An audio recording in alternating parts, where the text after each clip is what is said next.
Amigas, amigos, muy buenas noches. Soy el padre José Luis Segura Barragán. Perdón. Ay, me está llegando una alergia.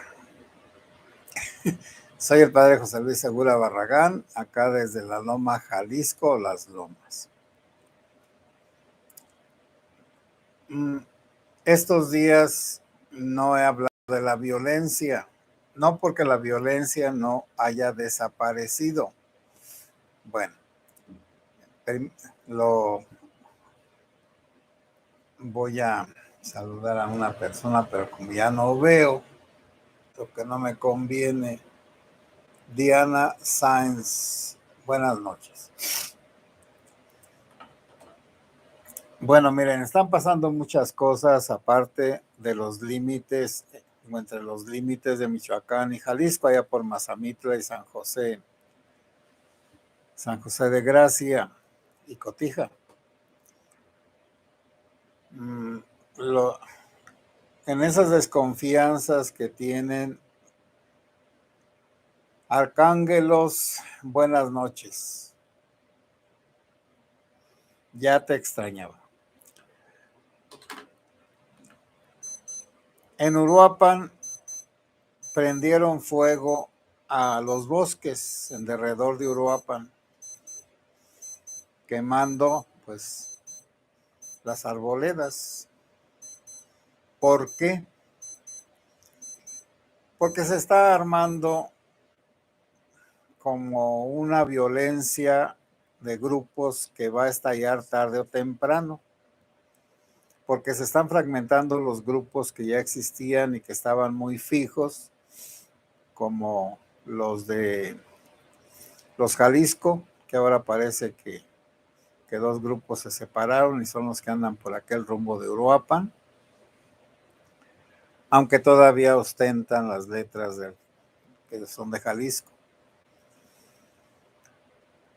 Y entonces están quemando los bosques porque tienen desconfianza que por ahí anden sus enemigos.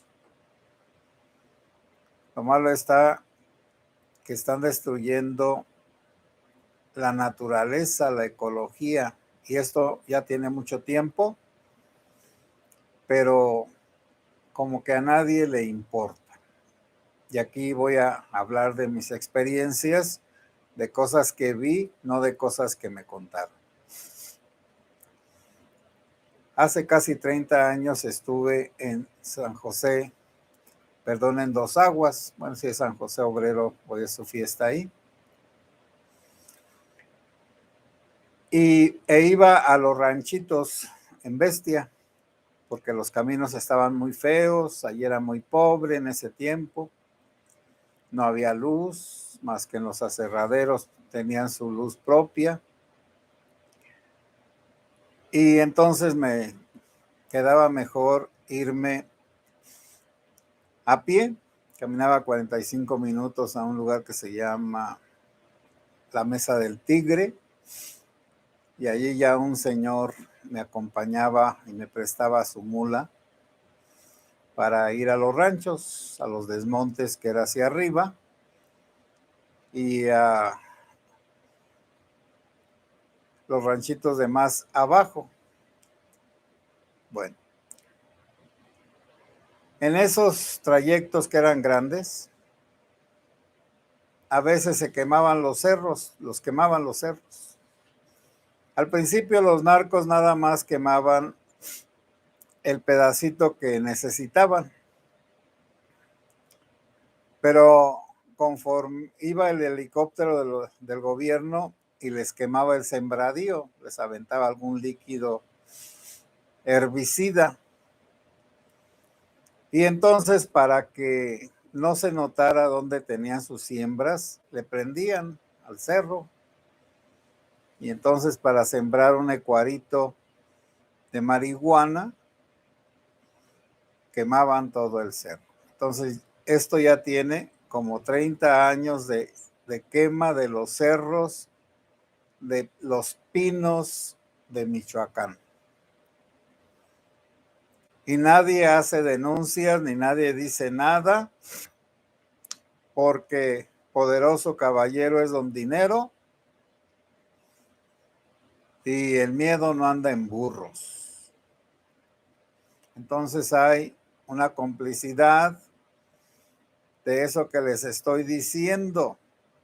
Bueno, imagínense ustedes, durante 30 años, las quemazones de los cerros acá de Michoacán, cuántas miles de hectáreas se han perdido de la ecología, como dicen ahora, aunque pues nuestro querido Loro de Palacio ya lleva 50,000 árboles tronchados allá en el sur y ahora va a acabar con los cenotes. Bueno, esa es una cosa. Y lo de Uruapan, pues ya es un colofón, es como la terminación, es como algo pequeño después de haber quemado todas las sierras. Y luego con lo del aguacate, pues entonces es una desgracia y una tristeza.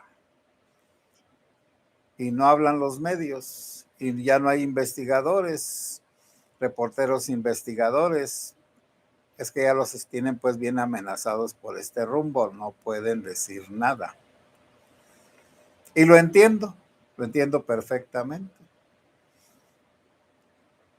Entonces está ese hecho de que las sierras de Michoacán, tanto las de los indígenas allá de los Tarascos o Pudembes, como las sierras que están en las laderas de lo alto de las cimas de las montañas, esas que les estoy diciendo, creo que es la Sierra Madre Transversal y la Sierra Madre Occidental, que se cruzan aquí en Michoacán.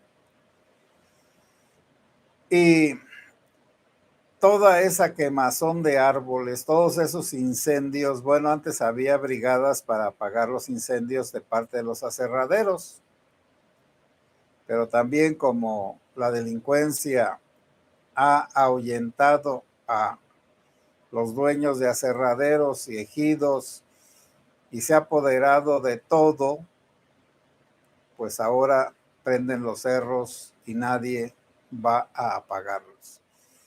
Si ustedes ven algunos videos muy breves de Uruapan, pues es terrorífico.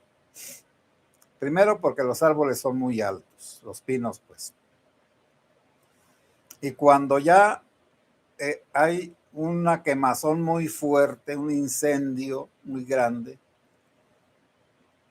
de los pinos sale gasificada o gasificado, bueno, gasificada la trementina. La trementina es como un aceite que tienen los pinos y ese aceite pues es flamable. Bueno, inflamable es lo correcto, con flama, sin inflamable. Y al calentarse los troncos de los pinos, se gasifica la resina de los pinos y entonces se vuelve como si fuera una tromba de fuego que se esparce instantáneamente como si fuera un relámpago y lo quema todo. Ahí en uno de los videos esos que les digo, que están allá en mi Facebook, José Segura, se ve pues cómo se aterrorizan los brigadistas y con toda razón, la lumbre se les echó encima, así como les estoy diciendo, de una manera incontrolable, terrorífica. Y ahora vamos a sufrir las consecuencias, la escasez de agua y las lluvias caprichosas. Las lluvias caprichosas que son estas que dejan de llover y que luego viene una lluvia intensísima que destruye los suelos y que entonces empobrece los mismos suelos que ya no tienen la protección de las hojitas de los pinos, el guinumo. Bueno, eso me extiendo pues un poco porque les digo que ya 30 años quemando las sierras y no las pueden acabar de quemar. La naturaleza pues es tan fuerte, tan poderosa, pero tiene un límite y cuando llega ese límite es irreparable. Bueno, lo de la violencia que les decía, pues miren, en Pinzándaro asesinaron a un pariente de un sacerdote. En Uruapan están asesinando a mucha gente, porque ahí es donde se están peleando los grupos. Entonces quiere decir que el gobierno federal y estatal pues usa esa técnica de abrazos no balazos. Pero eso lo que hace es incentivar la violencia porque hay pura impunidad. Bueno, ¿quién es el asesino de el municipio de Aguililla, del presidente municipal de allá y de su ayudante? Nadie. ¿Quién va a ser? ¿Quién es el asesino de este pariente de un sacerdote? Nadie. ¿Quiénes son los asesinos de los últimos muertos en Uruapan? Nadie.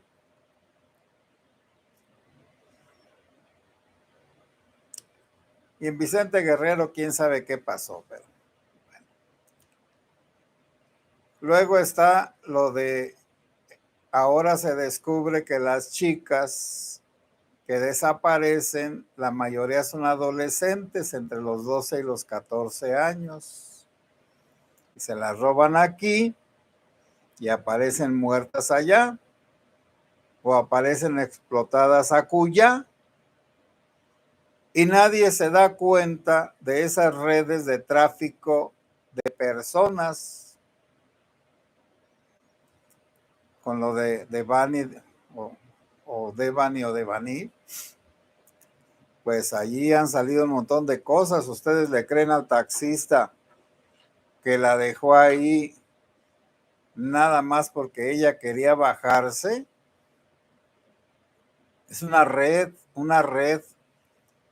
de desaparecer mujeres y venderlas y usarlas como juguetes sexuales. Los feminicidios han crecido en todo el país. Asesinan diariamente mínimo a 10 mujeres. Cada hora hay como 200 delitos contra las mujeres. ¿Y cómo detener todo esto? ¿Cómo? Y luego, pues la Guardia Nacional ya está sufriendo lo mismo que el ejército. La burla de los criminales a través de los ciudadanos.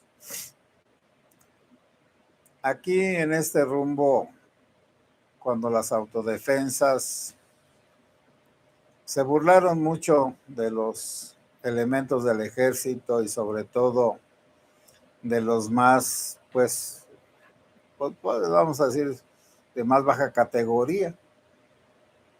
Entonces, Sandra Calderón, buenas noches. No es ninguna novedad que allá en el norte del país hayan desnudado a unos gendarmes o militares, no he encontrado el video, y se burlaron de ellos, por supuesto. Bueno, he visto videos, por ejemplo, iban en un camino unos delincuentes, 2 jóvenes, en una buena camioneta, por supuesto. Los iban siguiendo los del ejército y de pronto se pararon y se parapetaron y dijeron ¿qué? Y uno de ellos se fue y quiso golpear a un militar y el militar en lugar de agarrarlo, de atacarlo, de quitarlo, lo único que hacía era evadirlo. Y el otro diciéndole pues palabrotas y todo lo demás. Y ya saben que acá pues en Tepeque y en otras, Tepalcatepec pues y en otras partes, Mulahuacana y Sicuirán y todos esos lugares, pues a los del ejército y a la Guardia Nacional, la gente los agarra, les quita las armas, los humilla, los escupe, les tira piedras, se burla de ellos, exige que les entreguen las armas y hasta que hacen lo que dicen los delincuentes, sueltan a los rehenes que son los soldados. Pues yo no sé, pero ya cuando no se respeta a los soldados ni ellos se dan a respetar, los criminales son los más poderosos y los que nos van a mandar. Y eso es lo que prometió pues nuestro estimado y querido Loro de Palacio, que habría la paz, sí, pero la paz narca, la paz impuesta por los narcos por sobre la autoridad federal, estatal y no se diga municipal. Hermanos y hermanas, han pasado cosas terribles y seguirán pasando porque no hay quien se compadezca de nosotros. Estoy esperando a que Dios haga un milagro. Me van a decir, uy, padre, usted es bien tarugo. Perdón, muy tonto, iluso. ¿Cuándo lo va a hacer? ¿Cuándo lo va a oír Dios y va a hacer ese milagro? Pues yo sigo pensando que sí lo va a hacer. Hermanas y hermanos, buenas noches, que Dios los bendiga.